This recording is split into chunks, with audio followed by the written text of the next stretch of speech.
We've got momentum, but we're not done yet. Tonight, it's not official yet, but we're starting early to hear from the candidate hopefuls for the job of National Chief of the Assembly of First Nations. Little did I know how much young people, how much young spirits we could touch and shape and encourage and direct. And an elder from Kingcome Inlet is inducted into the BC Sports Hall of Fame.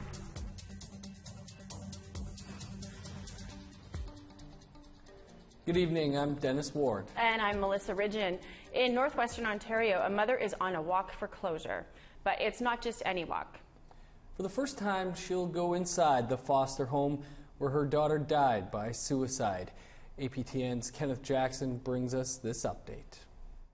Thank you. I'm here along Highway 17, just outside of Dryden, Ontario, where we met up with Barbara Sagashki earlier today, who was walking from Red Lake to Sioux Lookout. Sioux Lookout is where her daughter died, Kanina Sioux Turtle, in October 2016. She died by suicide inside a foster home owned by Tikanagan Child and Family Services. She's walking to the home for the first time. She's going to go inside and say goodbye to her daughter. It's expected to be quite an emotional moment for her. She still doesn't even know what she's going to say to her yet, and she's thinking of what she's going to say along her walk. She wants to say goodbye, but she's still looking for answers to how her daughter died. Yes, she knows she died by suicide. In fact, she's seen it because Kanina filmed it. I've seen the video myself and reviewed it and know that she was alone for 45 minutes the day she died. And the question about that is the fact that she was suicidal. The agency knew she was in and out of hospital.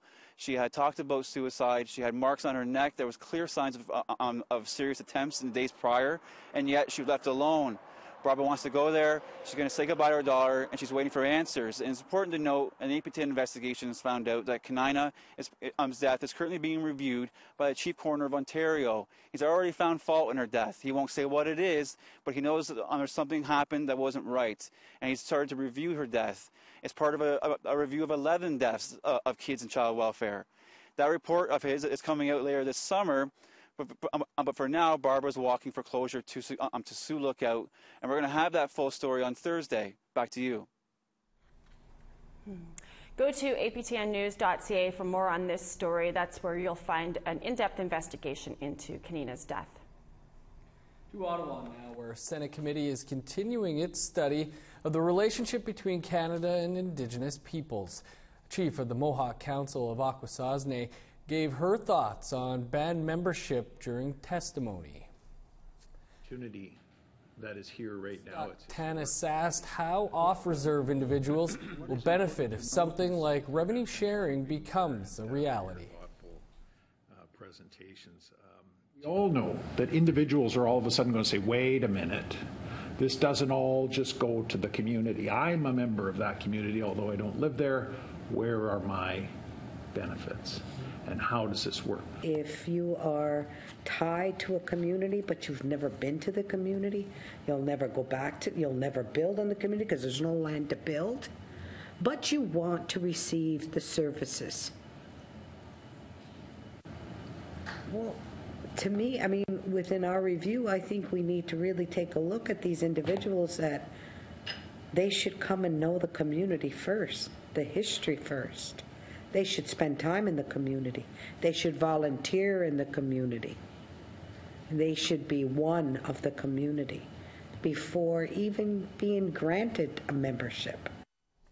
Still in Ottawa, a story APTN News broke last week came up in question period. Government lawyers are suing Faye Brunning for $25,000. She's a lawyer who represented survivors of the St. Anne's Residential School. NDP MP Charlie Angus asked Indigenous Relations Minister Carolyn Bennett about it. She has instructed her officials to target their lawyer, Faye Brunning, the lawyer who exposed how justice officials suppressed evidence and had cases of child rape and torture thrown out of the hearings. Now, here's the thing. I was in the meeting where the minister promised to their faces that she would end those intimidation tactics.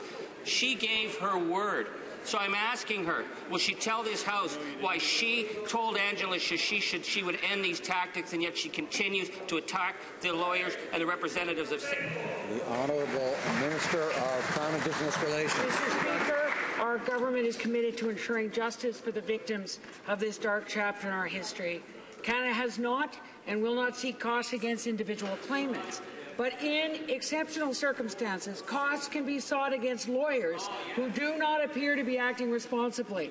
As Justice Burrell noted in his recent direction, Council's repeated and deliberate attack on the integrity of this court threatens to interfere with the administration of justice. Council will be responsible for any costs awarded, and they will be donated to a fund that supports former students. And some political drama in Nunavut this morning. Members of the territory's Legislative Assembly have filed a notice of motion to remove Premier Paul Quassa from his position, a first in Nunavut political history. Our Kent Driscoll joins us now from outside the Nunavut Legislative Assembly. Kent, what exactly happened there? Thanks, Melissa. And yes, Nunavut works under the consensus political system, so there are no political parties. The Premier is selected by the individual members at the beginning of the session in a secret ballot. Now, that happened in November of last year, just after October's election. Another part of that same system, MLAs can remove the Premier with a simple majority vote in the Assembly. Now, today, Arviat MLA John Main, as the chair of the regular members caucus, gave the Assembly notice that he will move to have the Premier removed on Thursday. Now, Quassa has only been Premier for 8 months. What could have happened in that short a time that would require removing him? Well, spending is the big issue. The biggest scandal that this government is facing is their trip to the Northern Lights trade show in Ottawa. They spent $570,000 to send 73 staff and officials to Ottawa for 4 days of meetings. And part of that tab was a $7,000 bill for a car service to move the Premier around Ottawa. Now, that isn't a great look if you represent some of the poorest people in Canada. Now, the Premier's defended it in the Assembly. He's saying, quote, "You have to spend money to make money." Now, his government argued that the meetings around the trade show were justified. There were so many meetings with outside officials that the spending was legitimate. And then the Western MLAs, the people from the Kitikmeot region, they had a pet project of theirs, the Grays Bay Road, which would have connected a remote region of Nunavut to the NWT via a mining road. It was approved by the previous government and shot down by this one, so there's a little bit of Western alienation going on as well. Yeah, it sounds like there's a few balls in the air on this one. So what happens next? Well, on Thursday, the regular members will consider a motion to remove Quassa as Premier. Now, if successful, he'll be just returned to being a regular member of the Assembly, and they're going to have to vote in a brand new Premier right there and then. So we could be looking at an incredibly long day Thursday because under the consensus system, Nunavut cannot be without a Premier. Now, there's 13 regular members and 8 members of Cabinet. Now, with the regular members putting this forward as a caucus, you got to think they have at least half of those regular members on board. Quassa would have to peel away a few of the regular members to vote along with his Cabinet to hold on to his seat. Now, there is a bit of a history of things like this happening in Nunavut, partway through the terms of Premier Paul Ukalik, Premier Eva Ariak, Premier Peter Taptuna. There's been a leadership review, but that's a more formal process that's legislated. This is the first time it's ever happened via a recall vote. So there is a very real chance that by Thursday, Paul Quassa could end up being Nunavut's shortest-serving Premier. Well, this is fascinating stuff. Thank you so much, Kent. We'll check in with you on Thursday and see how this all plays out. I'm very curious to know. Koyanamik, Melissa. The race for National Chief of the Assembly of First Nations is underway. After the break, we'll hear from one of those candidates. But first, here's a look at tomorrow's weather forecast.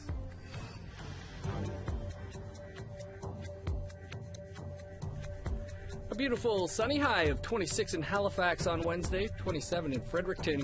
Yes, that's snow in Cartwright with a high of +4, rain in 8 for Happy Valley Goose Bay. Rain across much of Quebec, 26 in Montreal, 14 in Chibougamau. In southern Ontario, 26 in Sarnia and Toronto. Showers and 24 for Ottawa. Rain and 20 in Sudbury. Sunny skies and 25 in Thunder Bay. In northern Manitoba, 19 in Thompson, Flin Flon, The Paw, and Norway House. 25 in Dauphin and Winnipeg. Over to Saskatchewan, 26 in Estevan and Swift Current. 20 in Meadow Lake on Wednesday, 13 in Uranium City.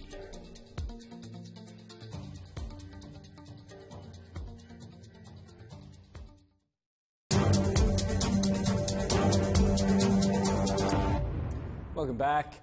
The race for National Chief of the Assembly of First Nations is heating up. Manitoba, Kuwait-Nawi, Okimakanak Grand Chief Sheila North, policy analyst Russ Diabo, and former Haida Nation President Miles Richardson are running. Incumbent Perry Bellegarde has just formally announced his intention to seek re-election next month in Vancouver.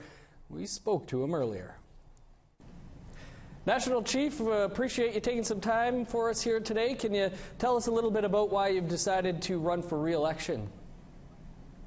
Again, well, thanks again for the opportunity to be here. And I've decided as National Chief to seek re-election again because we've got momentum, but we're not done yet. And what I mean by that is we've got $17 billion that we've advocated for over 7 fiscal years, which is more money than Kelowna, which was only $5 billion over 10 years. And that's to address housing and education and child welfare, everything that we need in our communities. But we're not jumping up and down because there's still a lot more work to get done. We still have 40,000 children in foster care that needs to be addressed, working towards First Nations jurisdiction over child and family services. We still have too many of our people in jails. We still have 5 to 7 times the national average for youth suicide. So there's still a lot of work to get done. And so I'm just offering myself up to the Chiefs of Canada to serve in a humble, respectful way. National Chief, do you feel that First Nations are better off than they were 4 years ago when you were first elected? In my opinion, I'm going to say yes, because we've never had $17 billion 4 years ago for First Nations people. We never had commitments from the government to work together with us on an Indigenous Language Revitalization Act. We didn't have those commitments in place before. We never had commitments from the government to do a comprehensive federal law and policy review because their current policies are based on termination of rights and title, not recognition. So we have that work to get done. We've never had in place before a commitment by this government to implement all Truth and Reconciliation Commission's 94 calls to action. So we've got those commitments.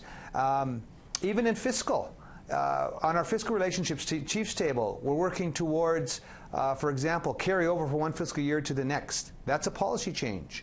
We're also working with 100 First Nations can look at 10-year funding now, and we're starting to get in place, and hopefully we'll see, a new fiscal relationship with the Crown for our First Nations that are based on total population on and off reserve, that meets the needs, that focus on treaty-based funding, but more importantly, a percentage of land and resource wealth that we're sharing with everybody else in Canada. So a new fiscal framework is being worked on. So, like I say, we've got momentum, but we're not there yet.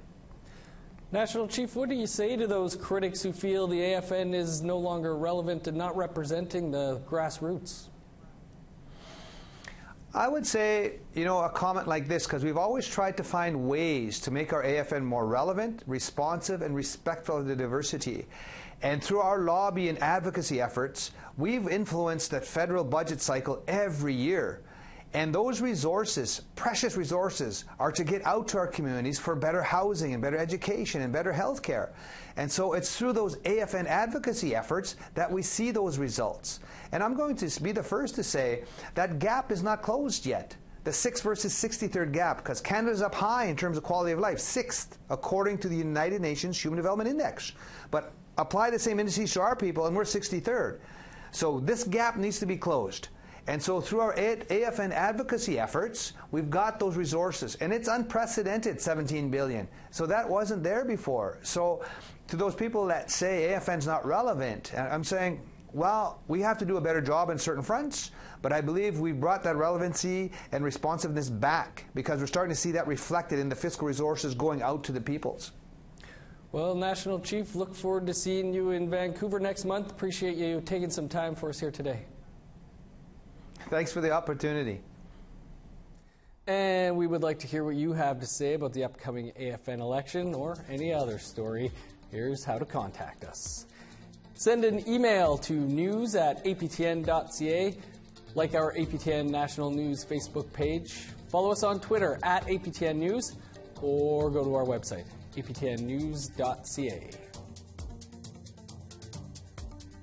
A respected elder from Kingcome Inlet has been recognized by the British Columbia Sports Hall of Fame.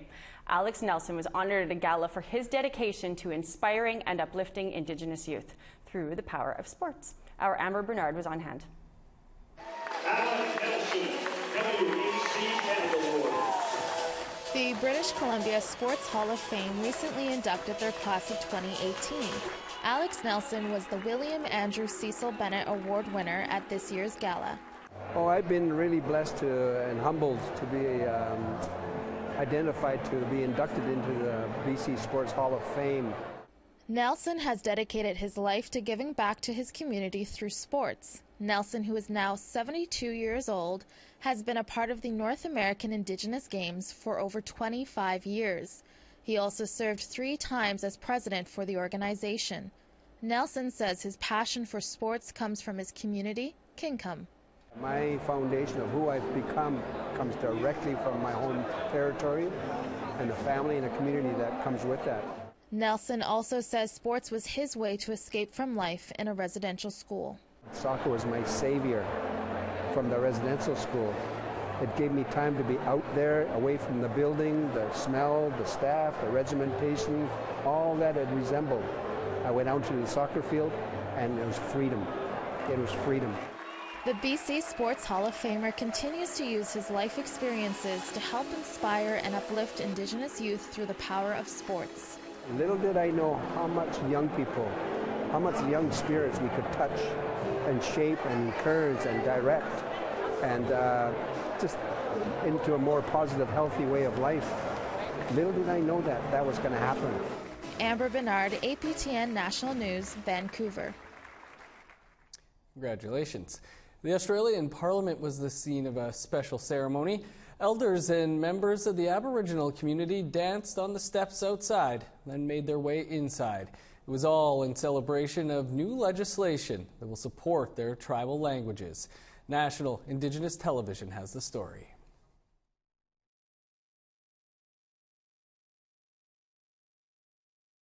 It was a day of firsts. The message stick ceremony debuted in front of Parliament House and made its way onto the floor for another historic moment.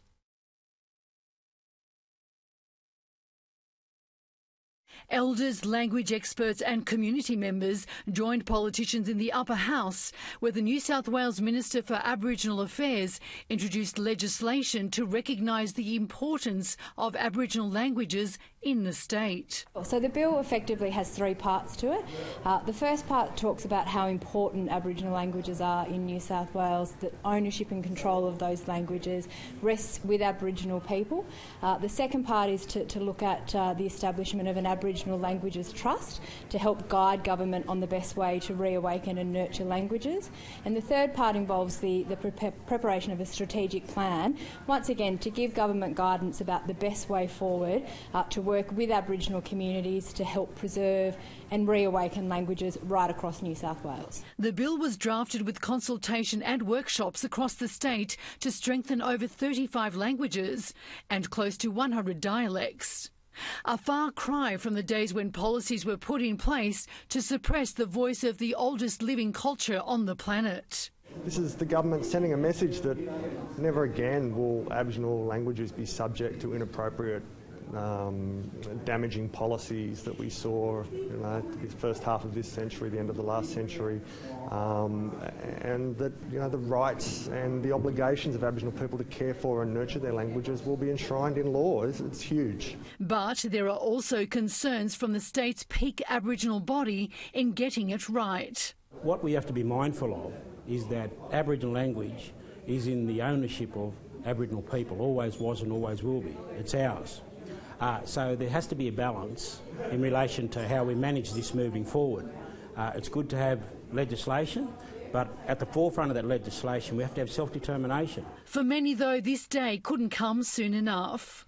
Today is very special, and I wasn't too sure what was going to happen, but I had a lot of hope about that it would be something positive. And talking about our language is something that I've always could not understand why they would not let us speak our own languages. And so to come here today and actually know that a bill is going to be passed to give us permission, that is just totally, I can't find a word that would describe it. And for Gamilaroi elder Auntie Maureen, who wasn't allowed to speak her language as a child, this bill is a proud moment for her people and future generations. She shares her message with all of Australia. Tieni ni mau, Kienini Burla, Kijurai, Ganudi, Dondi, Kienini Lu, Bambana Bawli, Nayak, Ninda, Mieni, Australian. We are one, but we are many, and from all the lands on earth we come. We share a dream and sing with one voice. I am, you are, we are Australian.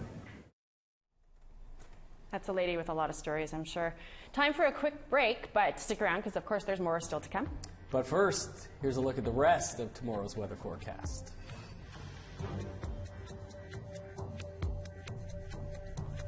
A high of 16 in Grand Prairie and Peace River on Wednesday. Sunny skies with a high of 27 in Medicine Hat, 24 in Lethbridge on the west coast, 17 for Victoria and Vancouver, 14 in Tofino. Rain and a high of 15 in Prince Rupert, 11 in Fort Nelson. In the Yukon, a cloudy high of 17 for Whitehorse and Mayo. A cloudy, chilly day across much of NWT, 5 above in Trout Lake and Fort Simpson, +1 in Sax Harbor and Paulatuck, 17 in Fort McPherson. In Nunavut, +5 in Chesterfield and Repulse Bay, +2 on Wednesday in Pangertung, Igloolik, and Iqaluit.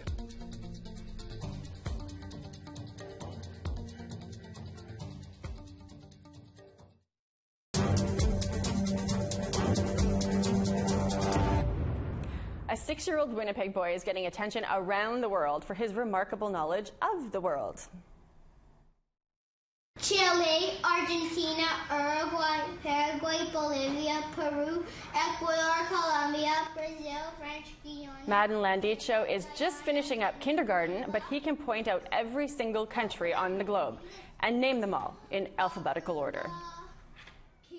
Afghanistan, Albania, Algeria, Andorra, Lebanon, Lesotho, Liberia, Libya, Liechtenstein, Lithuania, the Philippines, Poland, Portugal. Madden's mom posted the video of his geography skills online, and he's been going global ever since. She says it all started from watching YouTube videos.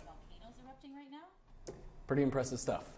New clues from NASA's Curiosity rover are offering the best evidence yet for life on Mars. We found organic molecules in rocks from an ancient lake bed. Those organic molecules could have come from life. Organic molecules preserved in a 3.5 billion-year-old rock believed to once contain a shallow lake suggest conditions may have been conducive to life. This leaves open the possibilities that microorganisms once populated the planet and might still exist there. Sharp seasonal increases of methane have also been detected in the Martian atmosphere. What if life is just starting on Mars? Well, and I wonder, will the Martian kids be even half as smart as that little Madden? Probably not. Who No, knows, not for right? some time. We'll still have that leg up, maybe. Well, that's your APTN National News for tonight. For news anytime, visit our website, aptnnews.ca. I'm Dennis Ward. Have a great night. I'm Melissa Ridge, and you have a great night. We'll see you tomorrow.